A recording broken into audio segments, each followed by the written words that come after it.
রোশনাইকে সসম্মানে বাড়িতে নিয়ে গেল মাধবীলতা। সম্পূর্ণ জানতে দেখতে থাকো। গল্পে শুরুতেই আমরা দেখতে পারি মাধবীলতা আর ছোটু দুজন মিলে প্রমাণ জোগাড় করেছে। ছোটু তখন বলে, আপনি না সবার সামনে আমাকে এইভাবে ইনসাল্ট করবেন না, এটা কিন্তু আমার একদমই ভালো লাগে না। মাধবীলতা বলে, এই শুনুন, আমি না বেশ করেছি, আপনি বেশি মিথ্যে কথা বলেন আর সেই জন্যই আপনাকে ইনসাল্ট করতে হয়, এতে আমার কোনো দোষ নেই। ছোটু তখন বুঝতে পারে মাধবীলতা কখনোই শোধরাবে না, সে বারবার করেই ছোটুকে অপমান করবে। সেই জন্যই ছোটু খুব ভেঙে পড়েছে আর বলে, দেখুন, আপনি আমাকে ওই পেন ড্রাইভটা দিয়ে দিন, এরপর আপনি যেখানে খুশি যান। তখন মাধবী বলে, হ্যাঁ, এখন তো আমার বুদ্ধি শুনে প্রমাণটা জোগাড় করে ফেলেছেন, তাই আমাকে আর কোনো দাম দেবেন না, তাই তো? সেটা তো হবে না, কারণ আমি এই বুদ্ধিটা বার করেছি, তাই আমি যাব রোশনাইকে ছাড়াতে। ছোটু বুঝতে পারে মাধবীলতার মুখের ওপরে আর কথা বলা যাবে না। এদিকে বাবলু আরণ্যককে বলে, শোনো বাদশা, রোশনাই যে অন্যায় করেছে তার শাস্তি ওকে পেতেই হবে। আমি বলছি তুমি কোনোভাবেই এর মধ্যে এসো না, ওর যাতে কঠিন থেকে কঠিনতর শাস্তি হয় আমি সেই ব্যবস্থাই করব, তুমি শুধু আমার ওপর একটু ভরসা করো। আরণ্যককে তখন বড়মা বলে, দেখ বাদশা, তুই তো জানিস না এগুলো আসলেই কে করেছে, তাই আগে থেকে কোনো কিছু ধরে নিস না। পুলিশ তো তদন্ত করতে শুরু করেছে, দেখাই যাক না শেষ পর্যন্ত কি হয়।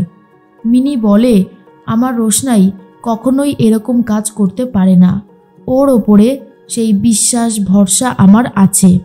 আরণ্যকও জানে রোশনাই কখনোই এরকম কাজ করবে না। তখনই জেঠুমণি পুলিশকে বারবার করে বলতে থাকে, দেখুন, অনেকটা রাত হয়ে গেছে, এই রকম একটা মেয়েকে আপনারা থানায় আটকে রাখতে পারেন না, দয়া করে রোশনাইকে ছেড়ে দিন। অফিসার বলে, আমরা কি করব আর কি করব না সেটা নিশ্চয়ই আপনার থেকে জানবো না, দয়া করে আপনি এখান থেকে যান, না হলে কিন্তু অন্য স্টেপ নিতে বাধ্য হব। তখন আর কিছু বলতে পারছে না। এর মধ্যেই মনে মনে একটা কথাই ভাবতে থাকে ছোটু, যেভাবেই হোক রোশনাইকে ছাড়াতে হবে, যতই হোক না কেন রোশনাই কোনো অন্যায় করেনি, আসলেই যে দোষী সে এবারে শাস্তি পাবেই পাবে। মনে মনে একটা কথাই ভাবছিল মাধবীলতা, যে একটা মেয়ে কি করে আর একটা মেয়েকে এইভাবে মেরে ফেলতে পারে। সুরঙ্গমা যেই কুকীর্তিটা করেছে সেটা সবার সামনে আসবে, এটাই চাইছিল মাধবীলতা। রোশনাই বারবার করে অফিসারকে বলতে থাকে, আমি এরকম কাজ করিনি, দয়া করে আমাকে ছেড়ে দিন আপনারা। কিন্তু অফিসার কোনোভাবেই ছাড়তে চায় না রোশনাইকে, আর বলে, চুপ, একদম চুপ, তুমি কি করেছো আর কি করনি সেটা আমরা জানি, যতক্ষণ না স্বীকার করছো ততক্ষণ আমরা তোমাকে এখান থেকে কোথাও যেতে দেব না। আশা করি তুমি আমাদের কথাটা বুঝতে পেরেছ। তখনই চলে এসেছে মাধবীলতা। এরপর জেঠুমণি বলে, মাধবীলতা তুমি এসেছো? জানিস তো ভাই, অনেকবার করে অফিসারদেরকে বললাম, কিন্তু ওরা আমার কোনো কথা শুনতেই রাজি না। ছোটু বলে, চিন্তা করো না বড়দা, এবারে রাজি হয়ে যাবে, আমরা সেই জিনিসটাই করব। বড় তখনই দেখা যায় যে বড়দাকে বলতে থাকে মাধবীলতা, দাদা আপনি চিন্তা করবেন না, অফিসাররা রোশনাইকে এমনিতেই ছেড়ে দেবে, আর কোনো অসুবিধা হবে না। এদিকে মিনি তো খুব কান্নাকাটি করছে, আর আরণ্যক ভাবে কি করে রোশনাইকে ছাড়াবে। মাধবীলতা অফিসারকে বলে, স্যার আপনারা কোন প্রমাণের ভিত্তিতে রোশনাইকে এতক্ষণ আটকে রেখেছেন?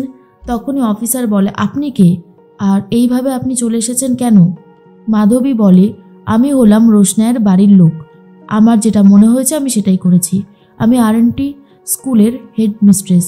তখন লেডি যে অফিসার ছিল তিনি বলে, তো আমরা কি করব, আপনি এখান থেকে যান, রোশনাইকে এত তাড়াতাড়ি ছাড়া যাবে না, ও যে অন্যায় করেছে তার শাস্তি ওকে দিতে হবে, তারপরে ও যাবে। মাধবীলতা বলে, কোন প্রমাণের ভিত্তিতে আপনারা ওকে অ্যারেস্ট করেছেন আমি সেটা জানতে চাই। অফিসার তো আর কিছু বলতে পারে না। ছোটু তখন বলে, প্রথমত ও একটা মেয়ে, আর একটা মেয়েকে এতক্ষণ ধরে থানায় আটকে রাখার কোনো আইন বোধহয় নেই আমি যতদূর জানি। আপনারা কোন গ্রাউন্ডে ওকে অ্যারেস্ট করবেন সেটাও কিন্তু আমাদেরকে দেখাবেন। অফিসার বলে, আমরা ওনাকে এখনও অ্যারেস্ট করিনি, যদি অ্যারেস্ট করি তারপর যদি কোর্টে পেশ করি উনি কিন্তু বাঁচতে পারবে না, তাই এখনও সুযোগ দিচ্ছি ওনাকে স্বীকার করবার। মাধবীলতা বলে, যে অন্যায় করেনি সে কি করে স্বীকার করবে বলুন তো স্যার? আপনার সাথে আমার 10টা মিনিট কথা আছে। কিন্তু অফিসার তো প্রথমে মাধবীলতার সাথে কথা বলতেই চায়নি। মাধবীলতা বলে, আপনাকে এতবার করে অনুরোধ করলাম, আপনি যখন দেখা করবেন না, কথা বলবেন না, তাহলে আমাকে এবারে ঘোড়া ডিঙিয়ে ঘাস তো খেতেই হবে। এক কাজ করি, আমি বিশালকে ফোন করি। আর তখনই অফিসার বলে, বিশাল মানে আমাদের স্যার, একটু আগেই তো ওনার সাথে কথা হলো।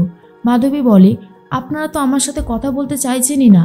উনি হলেন আমার কলিগের হাজব্যান্ড, খুব ভালো পরিচয় আমাদের, আমি তাহলে ওনাকেই ফোন করছি। তখন অফিসার বলে, না না, ওনাকে ফোন করার কোনো প্রয়োজন নেই, আমি কথা বলবো আপনার সাথে। বলুন কি বলবেন। এরপর রোশনাইকে আগে থেকেই বার করে দেয় বাইরে। মাধবীলতা নিজে অফিসারের সাথে কথা বলে আর পুরো ব্যাপারটা জানিয়ে দেয় অফিসারকে। অফিসার বলে, কি বলছেন কি ম্যাডাম? তখন মাধবীলতা বলে, হ্যাঁ একদম ঠিক কথা বলেছি। এবার বলুন তো, যে মেয়েটা নিরপরাধ, যে কোনো অন্যায় করেনি, বরং যার জীবনে রিস্ক ছিল, তাকেই আপনারা অ্যারেস্ট করে নিলেন শুধুমাত্র একজনের কথার ভিত্তিতে।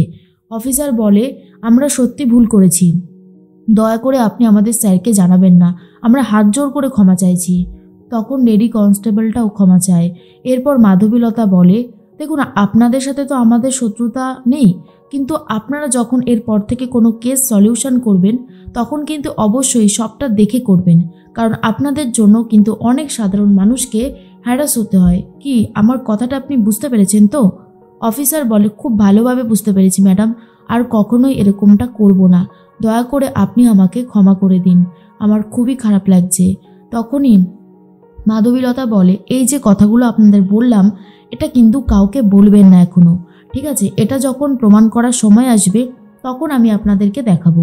অফিসার বলে, ঠিক আছে আপনি নিয়ে যেতে পারেন, কিন্তু আর একটা ব্যাপার, ওই রোশনাইকে কিন্তু আমরা বাড়িতে পৌঁছে দিয়ে আসবো, কারণ কিছু ব্যাপার তো থাকেই, সেজন্যই।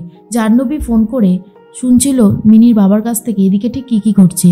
মিনির বাবা জাহ্নবীকে কিছুই জানায় না, বাদশা গেছে কিনা সেটা জিজ্ঞেস করে, কিন্তু বাদশা ততক্ষণে উপস্থিত হয়নি যতক্ষণে জাহ্নবী ফোনটা করেছিল। তনুশ্রী বলে, আমার না আর তর্স হয়েছে না, রোশনাইকে কি অ্যারেস্ট করেছে জাহ্নবী? জাহ্নবী বলে, সেই বিষয়ে বাবা কিছু বলতে পারল না, তবে বাদশা কিন্তু এখনও ওখানে যায়নি। বাবলু বলে, আমি কিছুতেই এই মেয়েটাকে বাড়িতে আসতে আর দেব না। তনুশ্রী বলছে, ওই মেয়েটার ক্ষমতা অনেক, জানো তো, বলা তো যায় না, হয়তো এখানেই এসে উপস্থিত হলো। আরণ্যক চলে গেছে থানায়। আরণ্যক আর রোশনাই মুখোমুখি। রোশনাইকে দেখার পর আরণ্যক বলে, তুমি ঠিক আছো তো রোশনাই? রোশনাই বলে, হ্যাঁ স্যারজি, আমি একদম ঠিক আছি। এর মধ্যে মাধবীলতা বলে, রোশনাই সব কিছুর সলিউশন হয়ে গেছে, চিন্তা করো না, পুলিশ অফিসাররাই তোমাকে সসম্মানে বাড়িতে ফিরিয়ে দিয়ে আসবে। আর এটা শোনার পর রোশনাই অনেক বেশি নিশ্চিন্ত হয়।